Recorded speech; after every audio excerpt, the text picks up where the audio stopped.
Hello everyone, it's Scott and welcome back to another episode of Sky Factory 2. So where am I? I'm actually under my base, down at height roughly 3, because I'm trying to build a turtle. And so if you remember, the turtle is a device that can be given a little script to, attack creatures, place blocks, craft items. And so in my case, I used my angel block to fly down to y equals 1, and I created a computer program here that is essentially going to loop 64 rows, and basically what it's going to do is it's going to check for an inventory slot that contains slabs. If it finds that inventory slot, it's going to select it, then place it upwards, which is going to place it on the bottom half of the upper block, and then it's going to move one tick forward, and then at the end of every run it's going to make a left turn, and then every even number it's going to increment by 1 on the run length, this iterator variable. And in that way, what this is going to do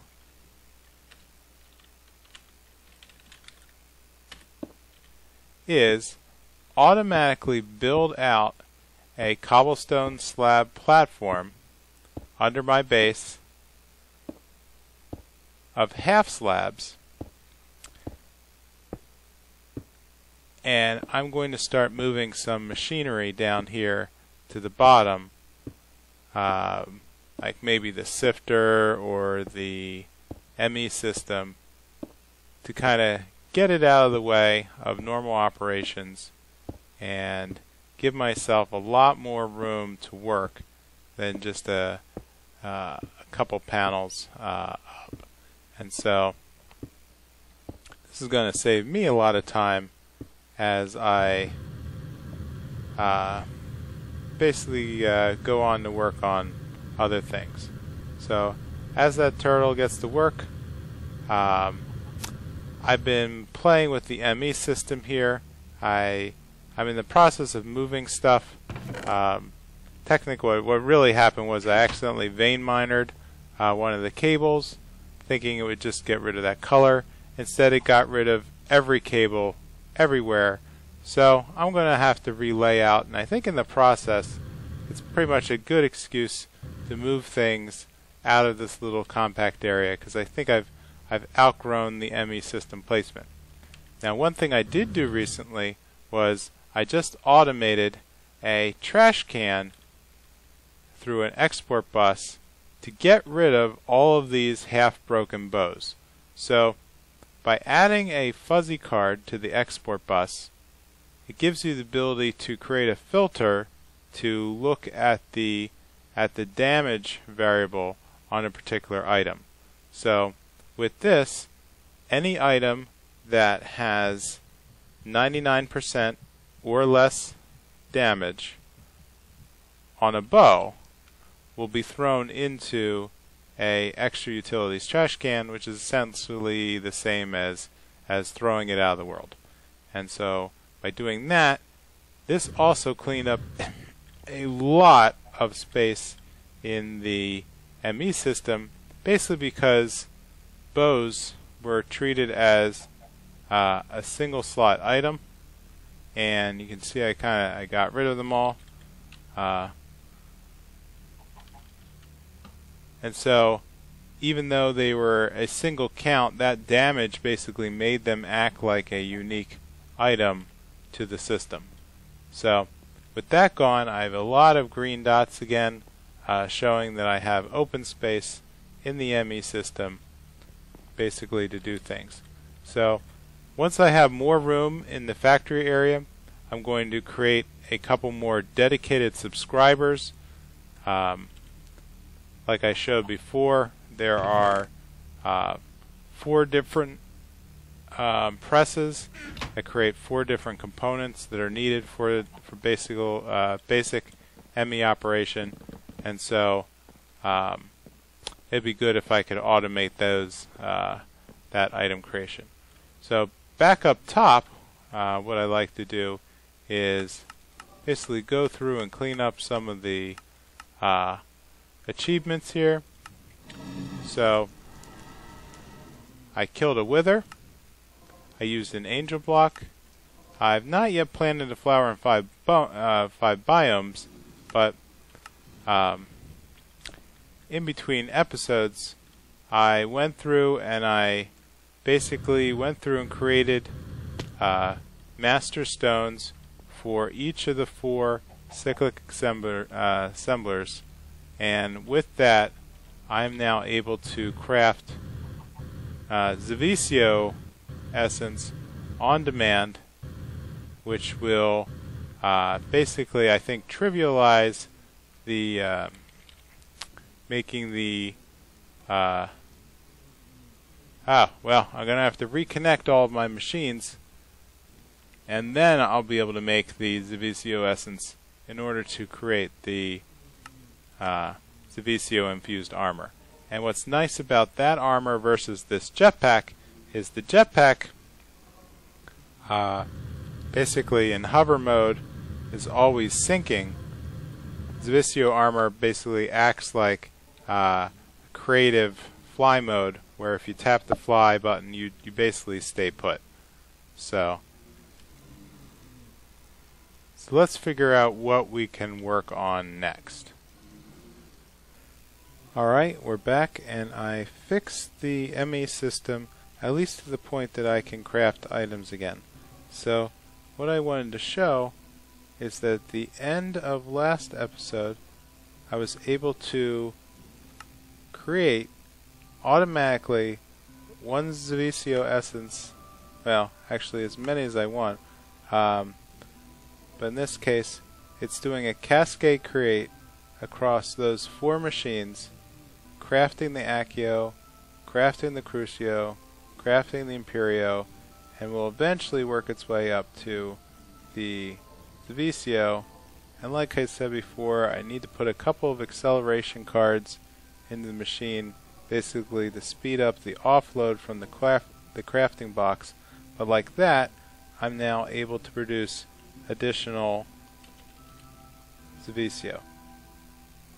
So what I've done is done a little research on the Zivicio ingot, and so it's just iron surrounding a Zivicio essence, which will produce 3 ingots. And to make a full set of Zivicio armor, I'm going to need 5 plus 8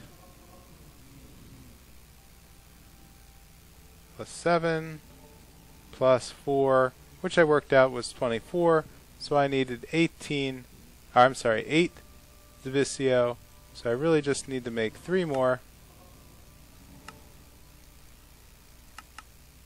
And I will have all of the Zivicio that I will ever need. Whoops, I guess I can't make that many at once because of the number of devices. Let's see if I can make 2 at a time. Yes, so let's check out the essence drain. Well, I still have 16,000 Zivicio. Looks like I'm going to have to start combining some of these guys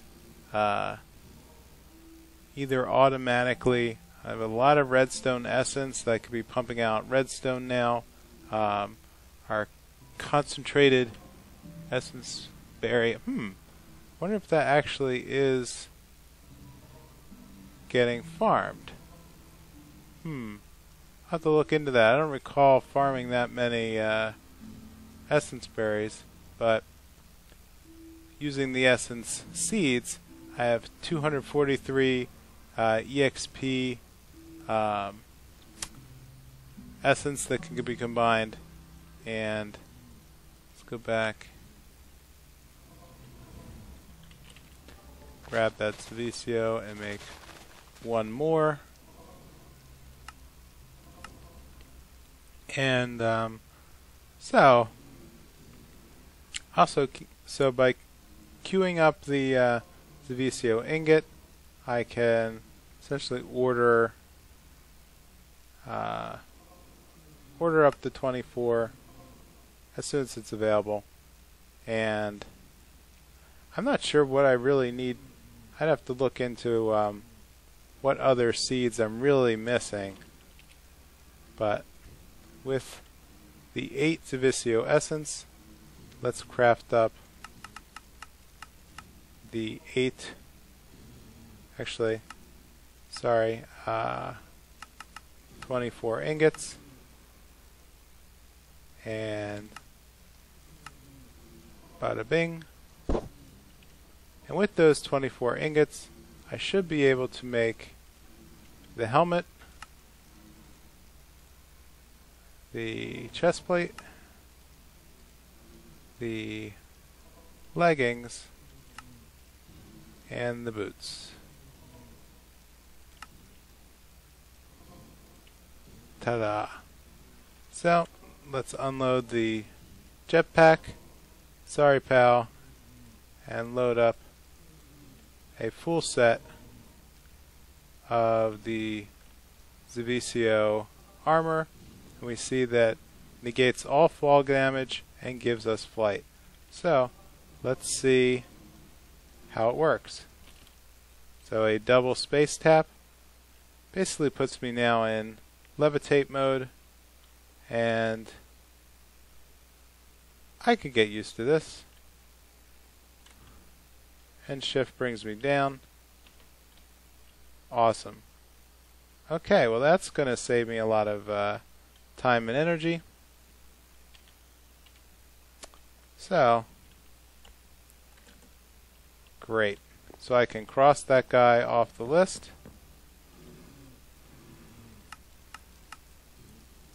And the farming age is done. So, in order to travel to the end, I'm going to need ender portal blocks. So in this case, I'm going to need to make an ender portal frame, and unfortunately, the only place to do that is to randomly get the portal blocks from Lucky Blocks. So I've been avoiding the Lucky Blocks so far. I hear good and bad things about them. There's a number of players on the internet that on YouTube that have a lot of Lucky Block challenges, and so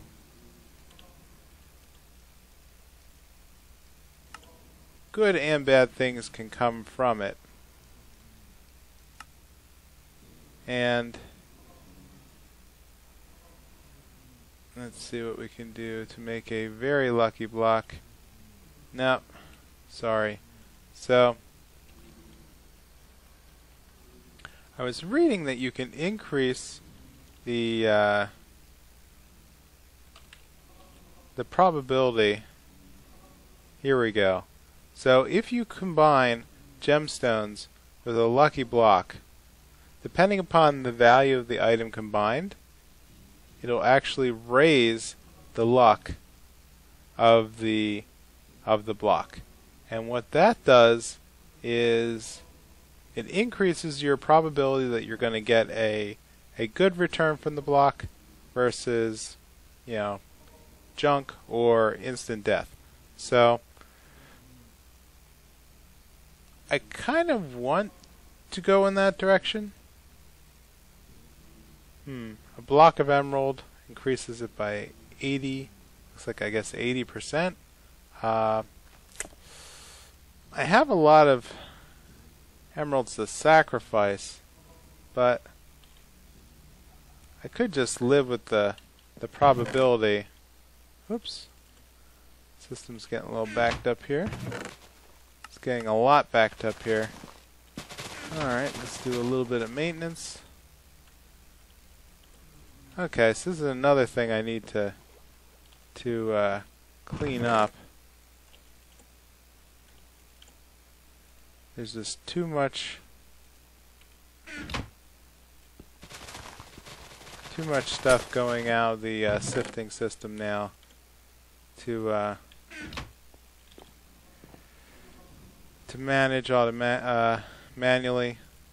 So I really just need to create like a filtering system to pre-process and sort. Yeah, this got a little backed up. Alright, well, I can clear out the things that I know are not combinable, and that'll at least create a buffer for the auto packager to do its work. I'm wondering if I could just dump all this stuff raw into the ME system, or maybe make another ME subnet. So basically just another independent ME system that would just store items purely for the sake of filtering and sorting, and then use export buses or test racks or something to push the completed products, which is really, at the end of the day, I only really care about creating the ingots. If there was a way to push those items back into the production system, and then from that point link it upstairs to the main level ME, where I can do all the fancy work. So that's a thought when it's time to move stuff downstairs. Maybe I can work on that.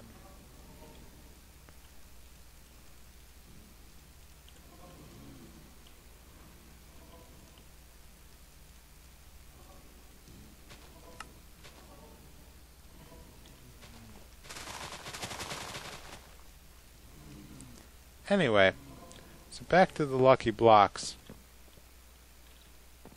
I really need a safe place to open them, which I don't know if I want to do it down here on the platform level. Here we can see that the turtle basically created a very large platform, which will now be the base for our new factory level, and the turtle is actually under here. Well, I'm gonna have to get used to this new armor. I have to double spam the space key. With the jetpack, you only have to press and hold the jump button in order to float. So this is very different. So I think, I'm pretty souped up here with my possessions. But what I don't have is a bow, or arrows rather. So let me just quick grab a stack of arrows. This flight is pretty fast.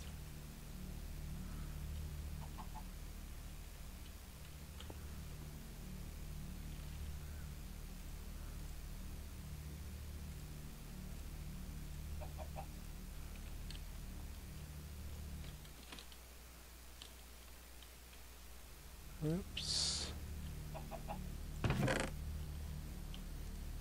Let's drop off a couple of things that I don't immediately need. Sure, let's open a couple of lucky blocks and see what happens.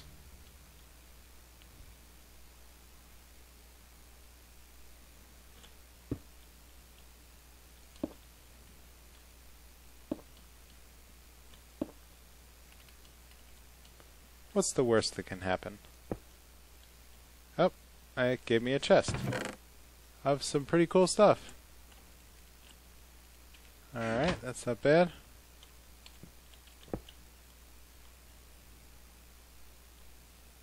Nothing? Maybe there's something. Maybe I shouldn't be doing this underneath the base. Let's see, it just gave me a bunch of, not sure.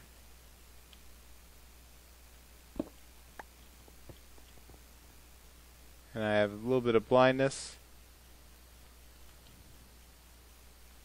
Okay, that's the one I think that summons the massive numbers of critters. See how much time do I left? I have a little bit. I have about 9 seconds left. Let's see.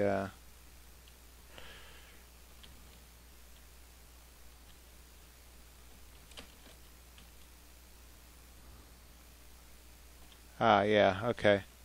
So, it summoned a couple of creepers who don't mind plummeting to their death. That's fine.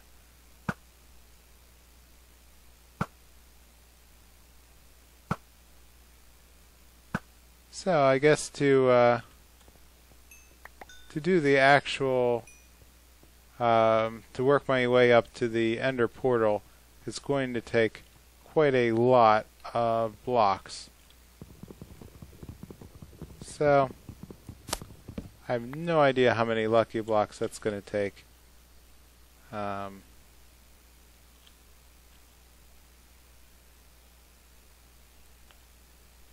Make sure there's nothing crazy up here.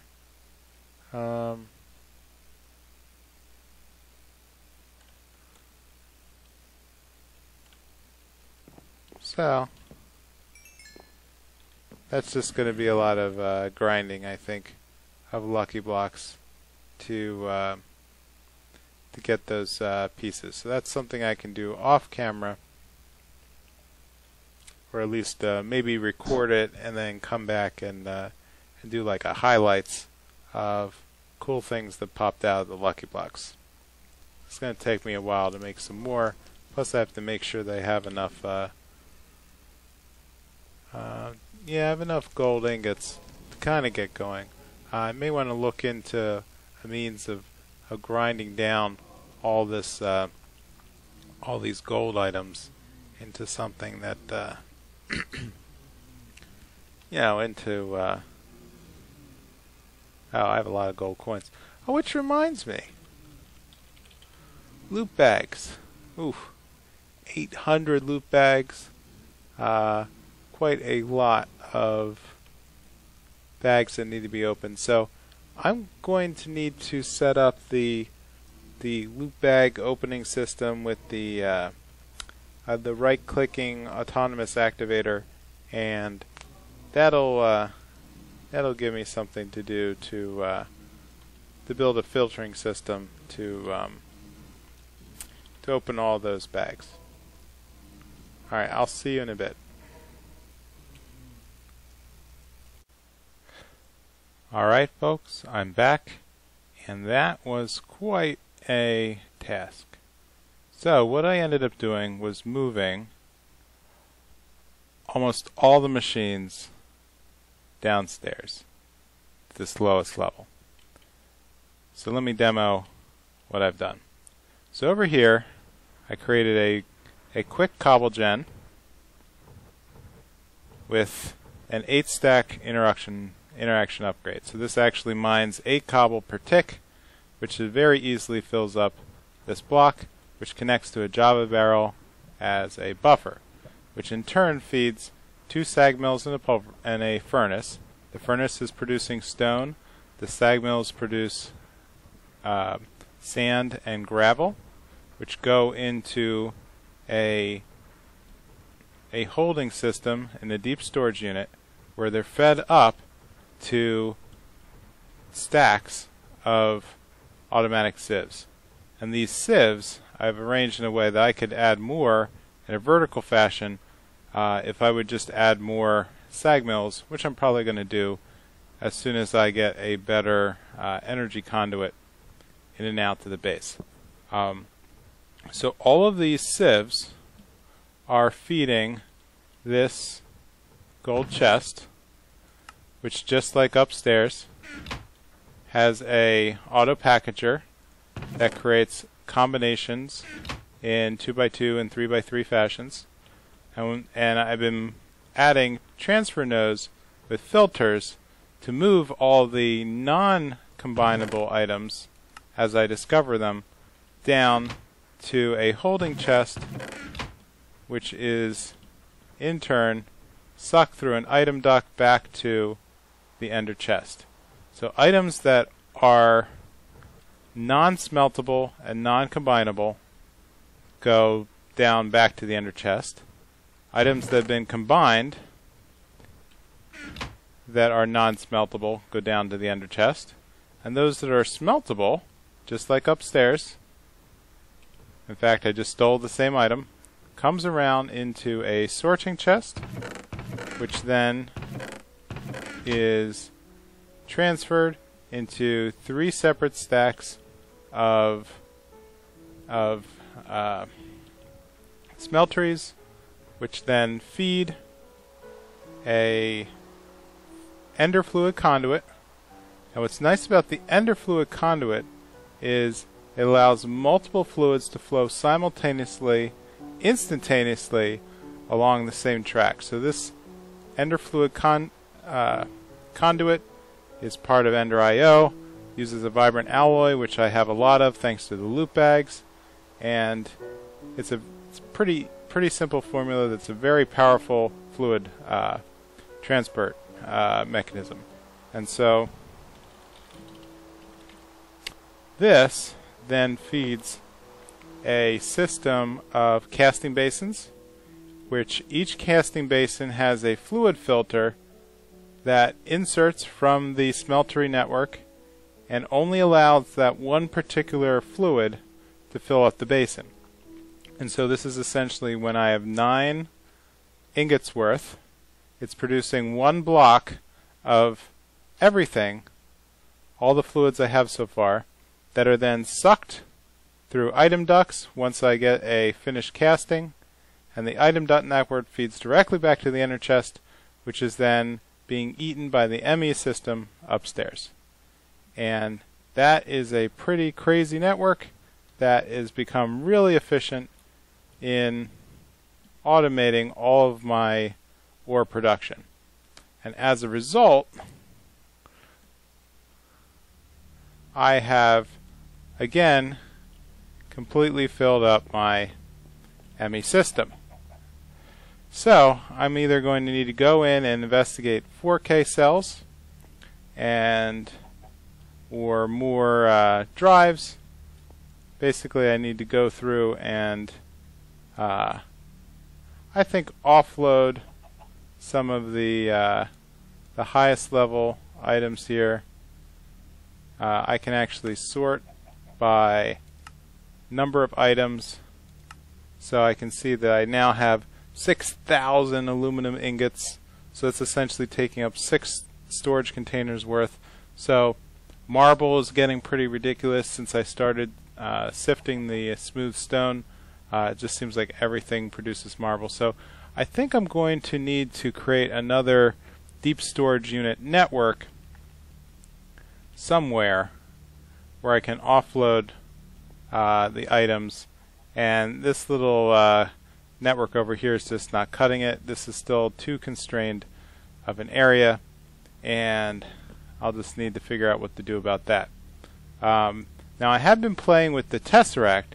So the Tesseract is actually absorbing lava fluid and energy. We demonstrated how we could set up energy using the configuration panel, but you can also send fluids and items.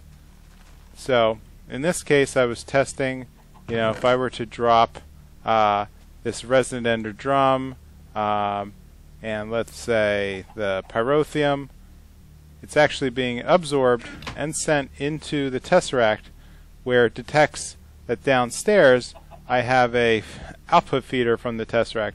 And now that's how I was moving some items from upstairs to downstairs because I was too lazy to fly back and forth. So I can throw in maybe that. I need to get rid of this Power 1 bow. Let's throw in some of the chests, and okay, I need to do something with that bucket. So the next part, I just wanted to, so I put in a couple elevators to take me to the top floor here, right next to my EXP drain. So one thing I also wanted to play with was the staff of traveling. So I've been carrying around this fully charged staff of traveling for quite a while, but there's an additional piece that I want to make called a travel anchor, and this travel anchor basically lets me use the staff of traveling as a teleporter. And so it's not that complicated of a formula, at least now. Pulsating crystals are a little expensive. It's a diamond and pulsating iron, but I get pulsating iron from the loot bags. Conduit is normal. Iron I have a lot of. So let me just make 2 of these. And what I'd like to do is just experiment. So let's place this and give it a name. Let's call this the I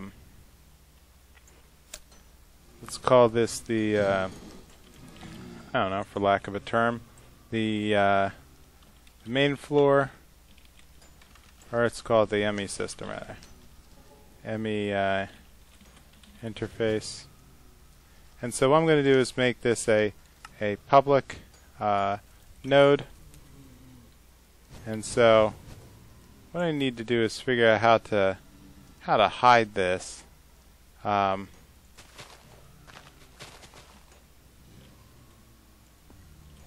Oops. So I can shift click. Okay. So, I did not expect to fall through the floor like that.